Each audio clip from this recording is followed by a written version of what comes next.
Hello. And the clocks went forward on Sunday. And it looks like they did something a bit different this year. Instead of just going forward an hour, as is usual in springtime, they leapt forward into some sort of Orwellian future.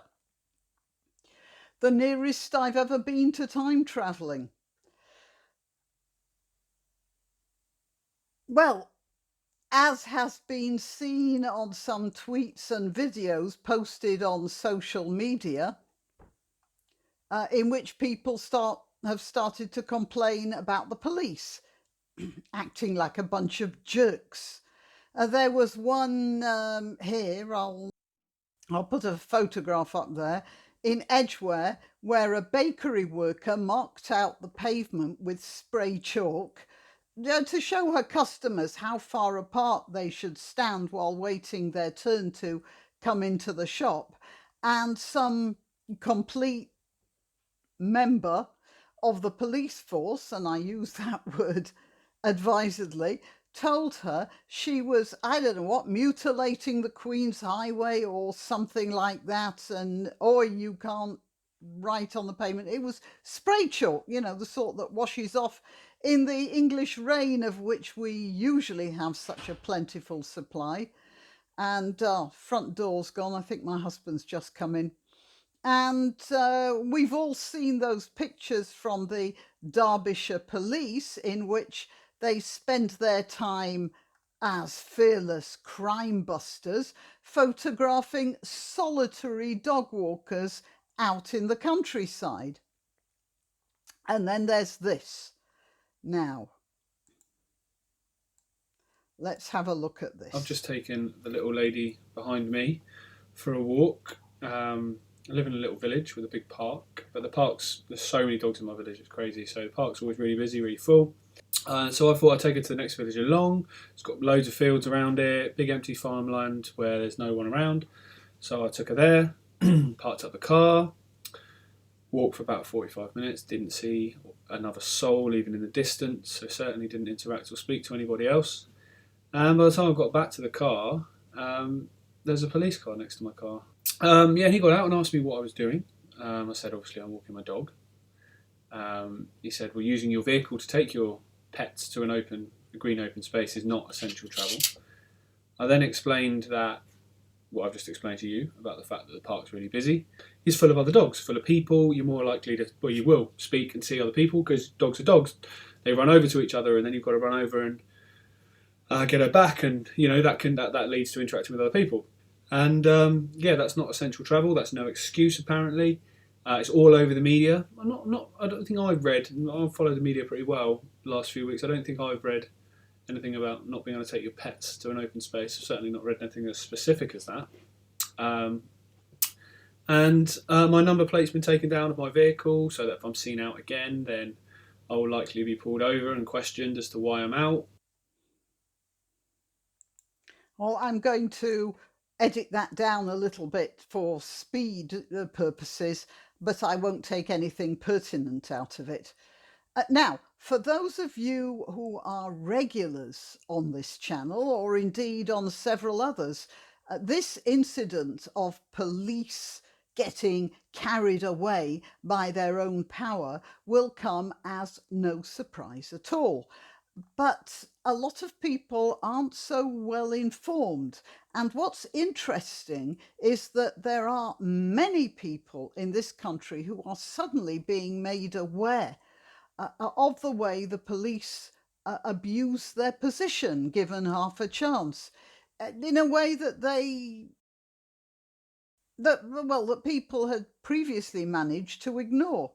Now, little girls can be raped in Rotherham, and their fathers can be arrested for trying to rescue them, and the police can escort Muslim gangs to beat up Tommy Robinson supporters in Manchester. But when it comes to not being able to walk your dog, well, that's another matter altogether.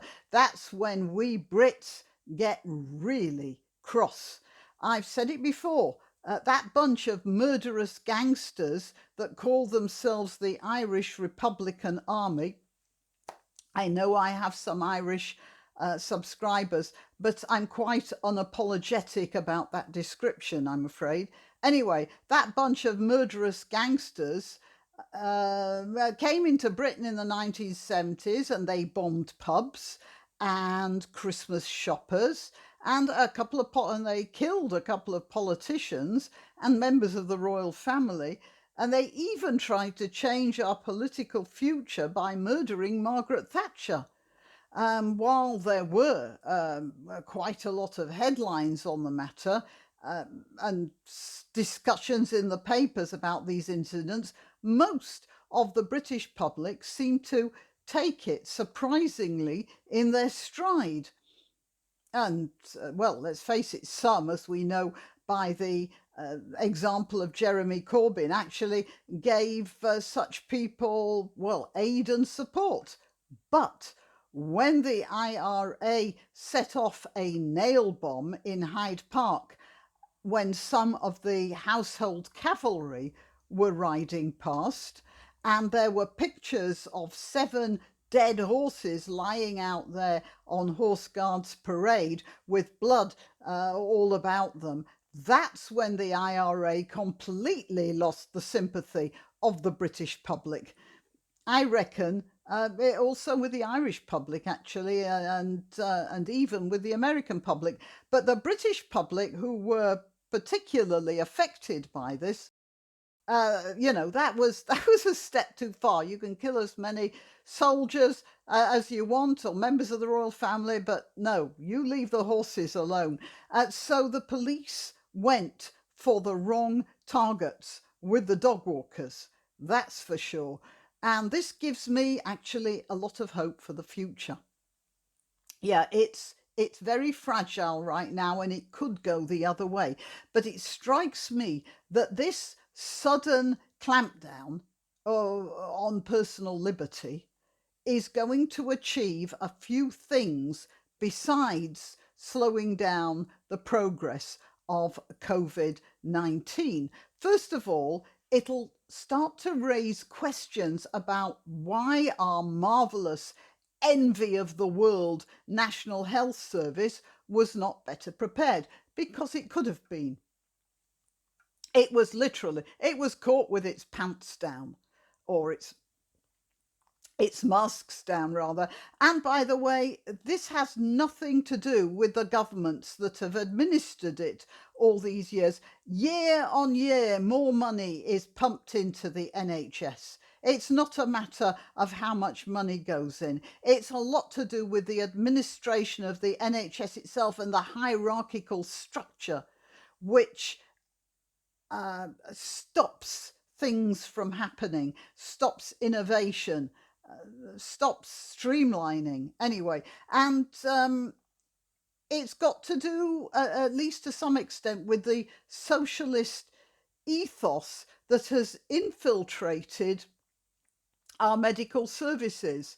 And the British Medical Society seems to be getting very ideological. And as we know, when you let ideology in the front door, then everything shuts down. You can't be ideological and have any sort of progress. Okay, that's going to be a tough one to sort out, but at least the shocking economic effects of this pandemic might have woken us up to the knowledge that we can't stand too many more shutdowns of this sort. And the NHS has to be better prepared for something like this in the future. But there are 2 more things which might come out of this very much improved. And the first is the amount of power we've given to the police. When more people realise how easy it is for the police to overreach themselves, the government might have more of an impetus to, well, repeal some of the more loosely phrased and vague laws which have given the police too many powers of interpretation, such as, for instance, the Racial and Religious Hatred Act, which is a terribly bad law. It's a bad law, and it's a badly phrased law, and it gives anyone who feels offence the power to call the police on somebody who unwittingly offended somebody else. I seem to remember a woman was passing two people in an airport lounge, and I have a vague memory of it now, and they were talking about something which she misinterpreted. They were talking about something that had nothing to do with her, but she misinterpreted it. She reported it to the police, and those two people were in a lot of hot water. I don't know what happened with it afterwards. But anyway, now that was a direct result of the bad phraseology and the stupidity of the Racial and Religious Hatred Law. And this might be an opportunity for the Johnson government, I do hope he gets better soon, to repeal it on the grounds that its problems have been shown up. But in all the fuss about what the police are doing now, it should be fairly easy to get rid of that law. And the other thing is that it could be that a lot of people who have socialist sympathies or green sympathies in their, just their general political ideas, I'm not talking about activists, but they might start to think twice about the effects of their ideal of a government, were it ever to be put into practice, because we're seeing what's happening now with that sort of governmental control. It might give British society the shock it needed. The Civil War in Britain, it gave the entire British establishment a real shock about what they'd done. And as soon as Cromwell had died, they couldn't wait to return to some sort of non-police state mentality, because Cromwell had instituted what amounted to a police state, a theocratic police state. And the British decided that that wasn't for them. And they changed everything almost overnight. And I'm hoping that that might be the kickstart we're going to have now. At present, I think the laws that we have in place now, the lockdown laws, will be revoked. But the important thing is to make sure that thereafter we set off in that more positive direction. I can't predict that, but I can hope for it. And this dog walking thing gives me that hope. Okay, so that's the news to now. Now I have something else. Oh, first of all, please like, subscribe, and all the other stuff. Check that your subscriptions are live, because they do disappear. That's not just me. A few people, a few YouTubers have noticed this. And share, because I've noticed people have been telling me that my videos are getting viewed because they have shared their videos, not because YouTube has done it. Okay, and I also want to say that this lockdown is absolutely exhausting me. It's exhausting. I didn't take the dog for a walk today. My husband, you might have heard the door slam downstairs.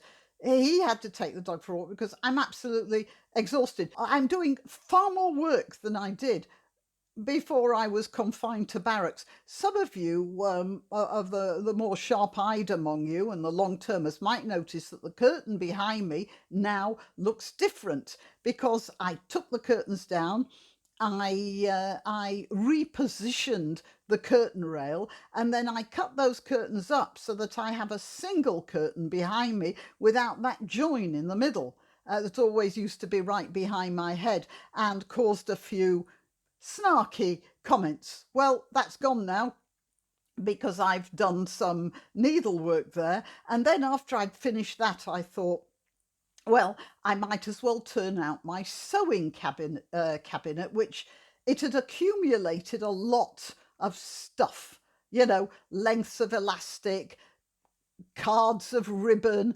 miscellaneous zips, buttons, bows, cotton reels, balls of darning wool, patches and pockets and all sorts of sewing gadgets, which looked like a good idea at the time. And it was actually getting difficult to close the cupboard or push the drawers in. So I took everything out yesterday to sort through them. The only way I can convey to you the result of me emptying that cupboard is by asking you, have you ever taken sauerkraut out of a jar? You know, for those of you who haven't, you see, you've got this small jar. You've got this small jar and you unscrew it. And then you stick the fork in and you start pulling out pickled cabbage. And it never stops. You're doing this, there's this little jar and this whole bowl fills in. There is no end to it. And you and your family are eating out of this huge bowl of sauerkraut for the rest of the week. You know that? Well, that was what my office floor looked like. Oh, not only my office floor, but this desk and my cutting table and my ironing board and the cabinet that the sewing machine is in, everything. It was covered with stuff for 2 days while I organised everything. But I've got it organised now, and that's at least one thing I can thank COVID-19 for. And the other thing, of course, is the hope that we might actually come out of this somewhat battered, somewhat bruised, but with a better attitude to how we control our own government and our police force. And if we can manage to pull off that one, it will be a good thing, a very good thing. And I'm allowed to hope, aren't I? If you want to donate or contact, the information will be rolling over the Graniopteryx as I speak. Please like, subscribe and share because it does help with the algorithm. If you visit my channel on YouTube and one day discover that I've disappeared without warning, you'll still find me on BitChute or Minds. Just go to either of those platforms and do a search for Graniopteryx. If you're already watching this on BitChute or Minds, good for you. Meanwhile, if you're watching this on YouTube, remember that you must keep checking the subscribe and bell icons because occasionally they reset. Till next time.